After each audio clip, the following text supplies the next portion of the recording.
kini ang kabangdanan.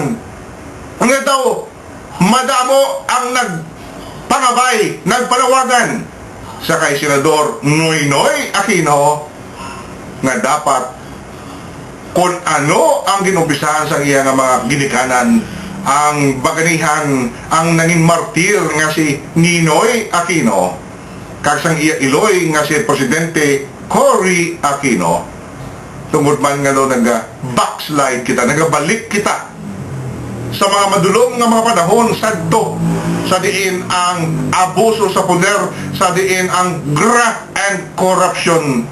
Amo iya ang nagapangibabaw, amo iya ang nagapanggahom sa aton pungsod. So siling sang madamo, pati na ang mga wala nagapasilabot sa dalagan sa politika, tumalagsahon nimo mabatian nga nagatugda sa mga sugilanon sa politika. Subong sila ang nagasinggitan kag nagapanawagan kag ini nga panawagan mga kauturan, maski na ang mga leader sang simbahan Katoliko, subong mabatian naton nga sila man nagaupod